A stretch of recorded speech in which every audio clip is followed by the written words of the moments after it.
Dragon fruit से करोड़ों रुपए कमाने के वीडियोस आपने बहुत देखे होंगे, लेकिन आज के वीडियो में हम आपको ड्रैगन फ्रूट से जुड़ी सारी रियलिटी दिखाएंगे। कैसे ड्रैगन फ्रूट की खेती आप कर सकते हैं, कौन सी वैरायटीज लगा सकते हैं, कितनी स्टेज में इसकी फ्रूटिंग है वो आती है, और कहाँ पे आप इसको सेल कर सकते हैं। लगाते टाइम कौन कौन सी सावधानियां जो हैं वो बरतनी चाहिए, और इसके अंदर कौन कौन सी डिजीज हैं जो आती हैं। तो ये सारी जानकारी आज के वीडियो में हम आपको देंगे। इससे पहले अगर आप हमारे चैनल पर नए हैं, चैनल को सब्सक्राइब कर लीजिए, साथ में जो घंटी का निशान इसको दबा लीजिए ताकि आने वाले हर वीडियो का नोटिफिकेशन आप लोगों तक पहुंच सके। तो किसान साथियों, आज हम पहुंचे हैं दहकोरा गांव में। तो यहाँ के ओनर से हम पूरी जानकारी लेंगे कि कितने बाई कितने पे इन्होंने ड्रैगन फ्रूट का फार्म लगाया है, कौन सी वैरायटी लगाई है, क्या इसके अंदर डिफिकल्टीज आई हैं, और अगर और किसान भाई लगाना चाहते हैं तो उनको क्या सावधानियां बरतनी चाहिए, और करंट में इनका कितना हार्वेस्टिंग हो चुका है और क्या रेट इनको मिला है। ये पूरी जानकारी हम यहाँ के ओनर से लेते हैं। तो नमस्कार भाई साहब। नमस्कार जी। तो भाई साहब, एक बार आप अपना इंट्रोडक्शन है वो हमारे किसान साथियों को दे दीजिए। भाई मेरा नाम लोकेश रोहिल है, गांव दहकोरा। मैं लगभग 2.5 साल से ड्रैगन फ्रूट की फार्मिंग कर रहा हूँ। ओके, तो भाई साहब आपने ये कितने पोल जो हैं वो 1 एकड़ के अंदर लगा रखे हैं? 1 एकड़ में भैया मैंने 512 पोल लगा रखे हैं, और जो 512 पोल, इसमें पोल से पोल का डिस्टेंस 7 मीटर का है। 7 फीट का? 7 फीट का, सॉरी। हाँ जी। और लाइन से लाइन, मतलब एक लाइन से दूसरी लाइन का डिस्टेंस 11 फुट का है। 11 फुट का। तो लाइन से लाइन की जो दूरी है वो इन्होंने 11 फीट रखी है, और एक पोल से दूसरे पोल की जो दूरी है वो इन्होंने 7 फीट रखी है। एक पोल के ऊपर कितने प्लांट्स आपने लगाए हैं? एक पोल के ऊपर हमने 4 प्लांट लगा रखे हैं। पोल के चारों साइडों में एक एक प्लांट है। एक प्लांट पोल के चारों साइड में लगा रखा है। तो उसके बाद में अगर मैं बात करूं तो आपको इसके अंदर अभी तक क्या कुछ डिफिकल्टीज आई है? स्टार्टिंग में जैसे चला तो यहाँ ये जो फसल थी पहली बार लगाई थी तो बहुत सारी परेशानी आई। जैसे स्टार्टिंग में हमने लगाया तो इसमें कुछ फंगस वगैरह की बहुत ज़्यादा प्रॉब्लम फेस हुई। और तो कोई प्रॉब्लम नहीं है, इसमें एक फंगस की है, ज़्यादा पानी वगैरह आने से फंगस ज़्यादा आ जाती है कई बार। ओके, आपने जो है वो कौन सी वैरायटी लगा रखी है? ये हमारे टाउनसेंड पिंक हैं, और कुछ पेड़ हैं वो रेड एलिस के भी हैं, और कुछ सफेद वाला भी है। 5-7 पेड़ सफेद वाला भी लगा। मतलब सिर्फ वो तो आपने वैसे टेस्ट वगैरह के लिए लगा रखा होगा? मतलब जो मास प्रोडक्शन के लिए, मेन मास प्रोडक्शन के लिए मेरे पास टाउनसेंड पिंक का है। ये हाँ जी। तो इसकी क्या खासियत, आपने इसी को क्यों चुना? क्योंकि वैरायटीज बहुत सारी है अंदर से, सफेद वाला भी, येलो वाला भी है, और रेड वाला भी है। तो आपने जो सेलेक्ट किया है रेड वाला किया हुआ है ना? हाँ जी, रेड वाला है। तो इसकी क्या खासियत आपको लगी कि आपने यही सेलेक्ट किया? इसमें सबसे बढ़िया खासियत तो ये, इसमें खाने में बहुत ज्यादा टेस्ट है। और ये जो रेड है हमारे वाला, ये व्हाइट वाले से खाने में भी टेस्टी है, और इसकी जो वो है बीमारियां भी इसमें कम आती हैं। ओके, उसके बाद में अगर मैं बात करूं तो अगर हम और किसान भाइयों को ये चीज़ें रिकमेंड करते हैं तो उनको किन किन चीज़ों की जो ध्यान है वो रखना चाहिए? क्योंकि कई चीज़ें ऐसी होंगी जो डिफ़िकल्टीज आपने फेस करी होंगी। हमारे और किसान भाई जो ड्रैगन फ्रूट का फार्म लगाते हैं तो उनको किन सावधानियों का ध्यान रखना चाहिए? सबसे पहले तो मैं आपको यही बताना चाहूंगा कि जो ये पौध होती है, ये पौध अच्छी लें, और जिससे भी ले भरोसे वाले आदमी से अपनी पौध खरीदें। जो पौध हैं ये कई बार क्या होता है कि चली जाती है, फ्रूटिंग नहीं दे पाती, ग्रोथ कम करती हैं। जो ये टाउनसेंड पिंक वाला है ये सेल्फ पॉलिनेटेड है, और ये इसकी ग्रोथ भी और इसका साइज वगैरह सब कुछ बहुत बढ़िया है, और जो भी वैरायटी है उनसे। मतलब अगर आप पौध लें तो मदर प्लांट देख के ही पौध लें? मतलब आपका बेसिकली यही बताना है कि मदर प्लांट देखने के बाद ही पौध लें, और ट्रस्टेड बंदे से ही खरीदें के, क्योंकि इसके ऊपर इन्वेस्टमेंट जो है वो बहुत ज़्यादा आती है। तो अगर आप कहीं से गलत पौध एक बार ले लेते हैं तो आपका एक तो डिले हो जाएगा सिस्टम, और इन्वेस्टमेंट जो है वो आपकी बेकार हो जाएगी, मेहनत आपकी बेकार हो जाएगी। तो भाई अगर मैं बात करूं तो आपने यहाँ पे इंटरक्रॉपिंग कर रखी है, तो इस इंटरक्रॉपिंग का इस खेती के साथ में, ड्रैगन फ्रूट के साथ में क्या बेनिफिट्स हैं, या आपने इसको जो है वो फल लेने के लिए लगाया है? नहीं भाई, इसका ऐसा है, जो हमने केले लगाए हैं ये केले टेम्परेचर को मेंटेन करने के लिए लगाए थे। टेम्परेचर हमारे यहाँ 35 से 37 डिग्री तक चला जाता है। और देखोगे आप, इस साइड में केले लग रहे हैं, उनकी ग्रोथ भी ज्यादा है, और ये प्योर हरे हैं।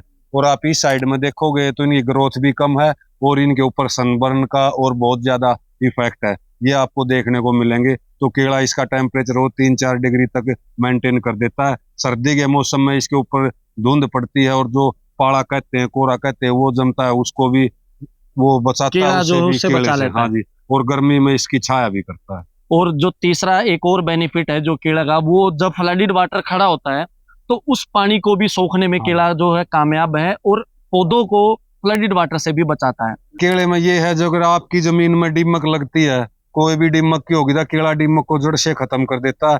आस पड़ोस के भी, किलों की भी और इसकी भी दीमक बिल्कुल नहीं रहेगी। केला दीमक को बिल्कुल खा जाता, खत्म कर देता है। मतलब दीमक जो है उसका भी खात्मा जो है वो केले की फसल करती है। उसके अलावा भाई साहब मैंने देखा है कि आपके सारे जो लाइन्स हैं उनके बीच में केले लगे हुए हैं, लेकिन एक इस लाइन के अंदर मैंने देखा है कि इसमें कहीं भी केले नहीं है, तो इसका क्या रीजन है?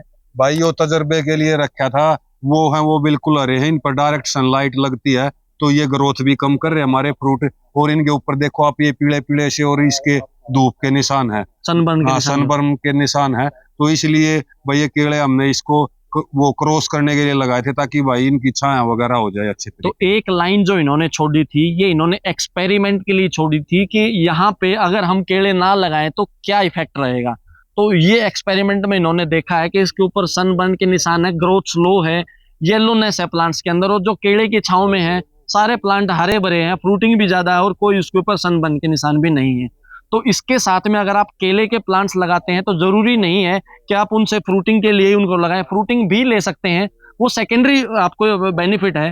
लेकिन आपके प्लांट्स के लिए जो है वो टेम्परेचर मेंटेन करने का मेन प्राइमरी बेनिफिट केले की खेती का ड्रैगन के फ्रूट के साथ में मेन फायदा है वो इसकी सेफ्टी के लिए है। तो भाई इनकी कोई कटिंग वगैरह भी जैसे क्या है, जैसे अपनी जो नॉर्मल बागवानी होती है उसमें हर प्लांट की कटिंग प्रूनिंग करनी पड़ती है, तो इसके अंदर भी कोई ऐसी प्रोसेस करनी पड़ती है? हाँ जी, इसकी कटिंग भी करनी पड़ती है और प्रूनिंग भी। जैसे इसका टाइम होता है फरवरी से मार्च तक, तो जैसे आप ये पेड़ देख रहे हैं इसमें बहुत ज्यादा आ जाती है। हाँ, और जैसे ये देखो आप, इसमें ये है, तो ये कटिंग के लिए इसको आप यहाँ से काट दो, क्योंकि ये जो इससे रिंग से पीछे की होता है तो इस वजह से बढ़ेगा, इस पर आएगा फल आएगा तो ये इसको यहाँ से तोड़ देगा। तो जो भी हमें चाहिए कटिंग इसको यहाँ से कर देते हैं ये, और जो दो पास हैं इनमें से एक को काट देते हैं ये। अब जैसे ये है, ये ग्रोथ करेगा तो इसका सारा जो वजन है, वेट है, वो इस पर आ जाएगा और ये जो झुका है ये टूटेगा नहीं। तो मतलब जो है कटिंग आपकी अगर किसी ब्रांच से नीचे आके अगर इस जॉइंट से आगे सब ब्रांच निकलती है तो आप उसको कटिंग कर देते हैं। इससे ऊपर चाहे ब्रांचेस निकलती रहे, बस पास पास नहीं होनी चाहिए। जी जी जी, ओके। हाँ, ये है। तो और इसका नीचे जो जड़ के पास से अगर कोई स्पेशल सावधानी वगैरह कोई बरतनी होती है क्या, नीचे से कैसे क्या करना चाहिए? इसको देखो, जैसे ये है, ये आगे जो नीचे कटिंग है ये इसके मदर प्लांट पे ये चल गई। इसको भी आप मदर प्लांट से नीचे दो ही ले जा सकते हो या एक ले जाओ, अपने वो सुविधा के हिसाब से। हमने इस पे दो ले रखे, ये जो आगे इसको काट देते हैं कटिंग को। मतलब रिंग से नीचे जितने भी फुटाव होते हैं जो आपकी मेन ब्रांचेस से अलग, वो सारे आप कटिंग कर देते हैं। कट कर देते हैं ताकि ऊपर की ग्रोथ है वो बराबर चलती रहे। ओके। और जैसे ये ब्रांच निकली हुई, इसका क्या? हाँ, इसको भी हमने कटाना है, ये अभी छोड़ दिया था ये इसको ये ऐसे काट दिया जाता है। ओके। तो मेन ये है कि रिंग से नीचे आप जितना भी पोर्शन चलाते हैं रिंग से नीचे का, उसमें कोई एक्स्ट्रा फुटाव नहीं होना चाहिए। सिर्फ मेन ब्रांच जो ऊपर तक लेके जाते हैं उनको आपको सीधा ही लेके जाना है। और यहाँ पे जो इसके बाद में मतलब रिंग से बाहर कोई भी एक्स्ट्रा फुटाव ना हो, सिर्फ सिंगल ब्रांचेज हो, इससे फुटाव ऊपर ही रखे ताकि लोड इनके ऊपर ना आए और यहाँ से जो टूटे ना आए। तो अगर 1 एकड़ में मैं स्टार्टिंग की बात करूं तो लगभग कितना खर्चा जो है 1 एकड़ के अंदर अगर आप लगाते हैं तो आ जाता है? ऐसा है, अगर आप पहले से अपनी किसानी और कर रहे हो तो आपके पास जो साधन है वो आपके पास होंगे। अगर आप बिल्कुल किसानी से हटकर स्टार्टिंग कर रहे हो, आपके पास कोई भी साधन नहीं है किसानी का, तो आप ये मानो इसमें 6.5 लाख रुपए के आसपास आपका खर्चा आ जाएगा। अगर आप पहले से कर रहे हो, जमींदारा कर रहे हो, किसानी कर रहे हो, तो इसमें 4-5 लाख रुपए मैक्सिमम है। 4-5 लाख रुपए में आपका फार्म कंप्लीट हो जाएगा। तो मान लो जो पहले से बंदा किसानी कर रहा है वो 1 लाख रुपए उसको कैसे बचत आती है? पंप सेट है, पानी का है और ये डीजल पंप सेट है, इन्हीं में तो लाख रुपए। इनका कहने का जो मतलब है वो ये है कि अगर कोई नई फार्मिंग शुरू करता है तो उसको पूरा सेटअप नया बनाना पड़ेगा, पंप सेट भी खरीदने पड़ेंगे, फ्लडेड सिस्टम के लिए सारी चीजें अरेंज करनी पड़ेंगी, एक स्टोरेज के लिए कमरा भी बनाना पड़ेगा। तो ये सारी कॉस्टिंग एक पुराने फार्मर को ऑलरेडी जो चीजें होती हैं तो ये कॉस्ट उनकी बच जाती है। तो उसके बाद अगर मैं बात करूं न्यूट्रिशन वगैरह की, तो इस पौधे में आप क्या क्या न्यूट्रिशन देते हैं और कितना खर्चा जो है वो लगभग एक बार के न्यूट्रिशन में आ जाता है? इसमें जो मेरा फार्म है ये ऑर्गेनिक है, हम इसमें कोई भी केमिकल वगैरह यूज नहीं करते। इसमें जो कुरड़ी का खाद होता है वो हम खाद डालते हैं, और उसके अलावा फ्रूटिंग के समय में एक न्यू लीफ फर्टिलाइजर है वो डालते हैं, और हम हर एक 3 महीने में खाद इसका चेंज करते रहते हैं। तो कुरड़ी वाला खाद है यही इसके लिए सफिशिएंट है। ओके, तो आप इसमें जो ये खाद डालते हैं, ये खाद आप पर प्लांट या पर पोल के हिसाब से देते हैं, तो अप्रोक्स कितना जो है वो पर पोल के हिसाब से मतलब आप इसको देते हैं? वो इसकी एज के हिसाब से, जैसे स्टार्टिंग में पेड़ छोटा है तो 1 किलो 1.5 किलो डालते हैं, जैसे जैसे पेड़ की ग्रोथ होती रहती है फिर 5 किलो 6 किलो ऐसे डालते रहते हैं। एक पोल में अब हमने इसमें 8 से 10 किलो खाद डाला है पर पोल के हिसाब पर पोल के हिसाब से। तो अब अगर मैं बात करूं तो आपका जो बाग है ये लगभग कितना पुराना हो चुका है?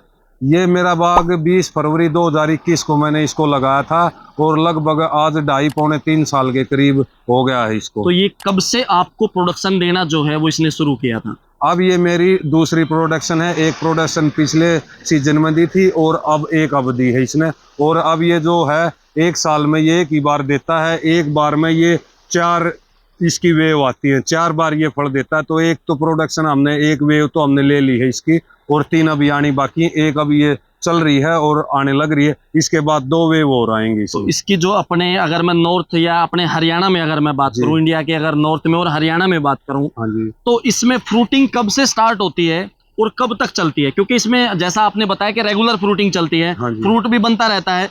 First stage, second stage, third stage, fourth stage, और सारी स्टेजेस हैं फ्लावरिंग वगैरह की, वो भी साथ के साथ चलती रहती है। हाँ जी। तो मींस इसकी फ्रूट कब से शुरू होता है और कब तक लगातार हमें हार्वेस्टिंग के लिए मिलता है? ये मोस्टली तो डिपेंड करता है मौसम पर। जैसे बारिश का मौसम पहले आ जाए तो जुलाई के लास्ट में और अगस्त के फर्स्ट वीक में स्टार्ट हो जाता है, और हमारा चलता है नवंबर के लास्ट तक, और फर्स्ट वीक दिसंबर तक या नवंबर के लास्ट तक हमारा चलता रहता है ये।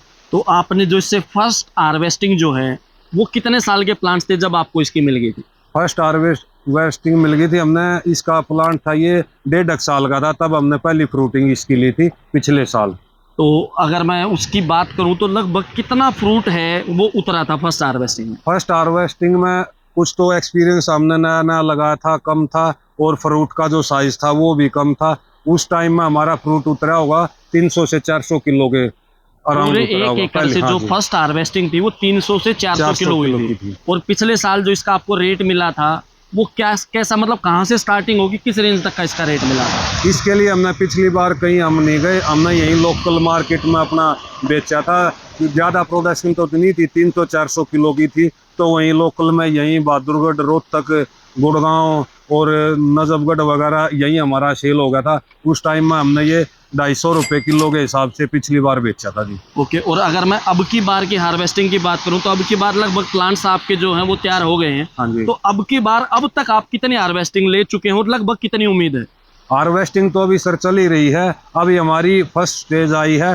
फर्स्ट स्टेज में 1200 से 1300 किलो हमारा अब की बार उतरा है, और वो सारा हमने आज़ादपुर मंडी में बेचा है। जैसे हम आज़ादपुर मंडी में ले जाते हैं, सुबह इसका ऑक्शन होता है, कभी 180 रुपये किलो, कभी 190 रुपये किलो, 170, एक बार 208 भी बिका है। ये ऐसे डेली का है, मतलब आप ये मानो 180-90 रुपये किलो आज़ादपुर में बिक रहा है। आज़ादपुर मंडी का जो है वो रेट अभी आपको मिल रहा है। हाँ। ओके, तो उसके बाद अगर मैं बात करूं, अभी जैसे आपने बताया ये एक वेव में 1200 से 1300 किलो आपका निकल चुका है। हाँ जी। तो इस साल अगर 4 वेव आनी है तो अप्रोक्स आपकी जो प्रोडक्शन कैपेसिटी है वो क्या कहती है कि आपको क्या लगता है कि लगभग 5 टन तक जो इससे है लिया जा सकता है? हाँ, 5 टन के आसपास आराम से अब की बार हार्वेस्टिंग होगी। और सारा ही ये जो फल है साइज के ऊपर मैन डिपेंड करता है। साइज मोटा है तो रेट भी अच्छा मिलता है, और जो साइज इसका छोटा रह जाता है उसका रेट भी कम होता है। ओके, तो आप उसके बाद आप बताएं कि ये जो प्लांट है ये मैक्सिमम फ्रूटिंग पे कौन से साल में आता है? जैसे अभी तो ये मेरे हिसाब से अभी मैक्सिमम फ्रूटिंग पे नहीं है। हाँ जी। मैक्सिमम जो अपनी पीक प्रोडक्शन है कौन से साल से लेना शुरू करता है? देखो, जैसा कि आपने भी सुना होगा, हमने भी सुना है, यूट्यूब वगैरह पर देखा, इसकी कह रहे लोग भाई, कोई कह रहा है 20 साल तक की खेती, कोई कह रहा है 25 साल तक की खेती है।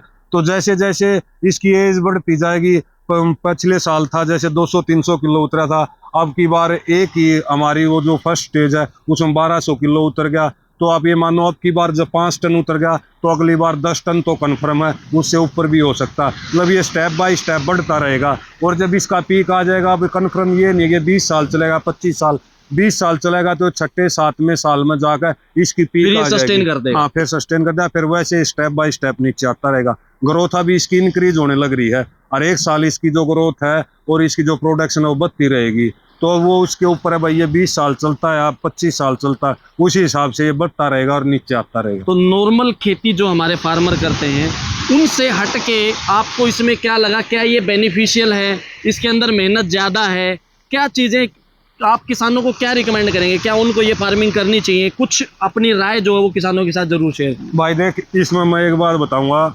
अब मेरे पिताजी हैं वो फार्मर हैं, और वो स्टार्टिंग से ही खेती कर रहे हैं। धान, गेहूँ और ईख, हम 3 चीज़ें बोते हैं। वो ये 3 चीज़ें चल रही थी, और ये थोड़ा सा हटके है। इसमें क्या है कि ये 20 साल की खेती बता रहे हैं, तो ये बहुत ज़्यादा प्रॉफिट का है। और मैं ये कहूँगा सभी किसान भाइयों से, भाई सब ये लगाओ। और ये 5-6 महीने साल में मतलब एक ही बार फल देता है, 4 या 5 महीने, तो आपका दूसरे तीसरे साल में 8 से 10 लाख रुपए का आराम से बिक जाएगा तीसरे साल में। और धान और गेहूँ इतने के होते नहीं भाई। तो इसके प्लांट्स वगैरह जो हैं वो हमारे किसान भाई कहाँ से ले सकते हैं? क्या आप इसकी पौध वगैरह भी जो है वो सेल करते हैं?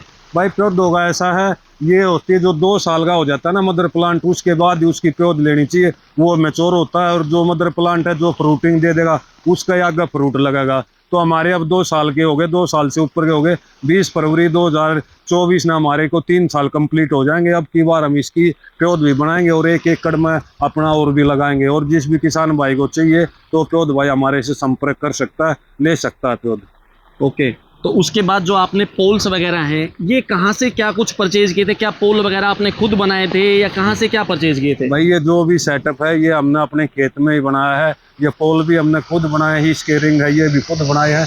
जो भी इसका मटेरियल लगा वो बाजार से खरीदा, और ये अपना घर पर ही बनाया हुआ है हमने सारा। तो जैसे मैंने देखा आपका एक पोल जो है वो पीछे टूटा हुआ है, एक आधा जो रिंग है वो भी टूटा हुआ, उसका आपको मतलब क्या रीज़न लगा? क्योंकि हमारे और किसान भाई जो हैं अगर उनको भी मार्केट से अवेलेबल नहीं होगा तो उनको भी बनाना पड़ेगा, तो उनको किस सावधानी का ध्यान, मतलब क्या सावधानी बरतनी चाहिए कि उनके पोल और जो रिंग है वो मजबूत बने? भाई इसमें स्टार्टिंग में हमने विज्ञान नहीं था, नया नया ये काम स्टार्ट किया था, तो इसमें जो वाइब्रेटर है ना, वाइब्रेटर लगाने में कमी रहेगी।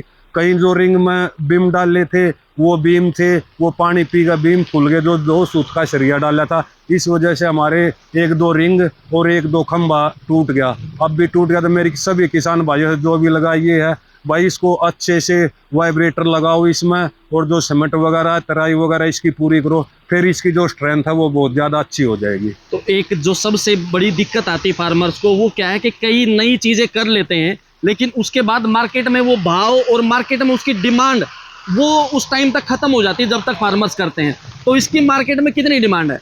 भाई इसकी मार्केट में फिलहाल ये साउथ से भी आ रहा है, और या हरियाणा, दिल्ली या पंजाब यहाँ से भी है। अब इसका जो रेट है वो आप ये मानो 180 से 200 या 220 रुपये मैक्सिमम है।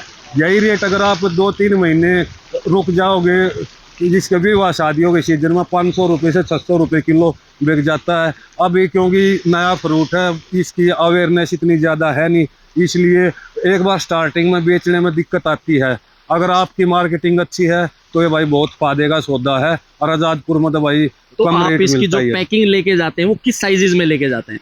भाई पैकिंग आज़ादपुर में 2 जाती हैं, हम अपने डिब्बे बनवा रखे, 5 किलो के, 10 किलो के, 20 किलो के, उसमें पैक करके अपना मार्का लगा कर आज़ादपुर में ले जाते हैं। ओके। तो भाई ये लगभग सारे क्वेश्चन थे वो हमने इस वीडियो में सोल्व आउट कर दिए हैं। बारिश भी अभी बहुत तेज़ हो रही है, लेकिन फिर भी जो जानकारी हम आप तक पूरी सटीक पहुंचा रहे हैं ताकि कोई भी चीज़ जो है वो छूट ना जाए। तो दोस्तों ये था वीडियो ड्रैगन फ्रूट की खेती के ऊपर। हमारे हरियाणा में जो भाई वो काफ़ी अच्छे तरीके से कर रहे हैं, पूरी जानकारी आपको जो है हमने प्रोवाइड करवाने की कोशिश की है। अगर आपको वीडियो अच्छा लगा है तो दूसरे किसान भाइयों तक ज़रूर शेयर करें। तो दोस्तों आज के वीडियो में इतना ही, जल्द मिलेंगे नए वीडियो में नए टॉपिक के ऊपर। तब तक के लिए जय हिंद, जय भारत, जय जवान, जय किसान।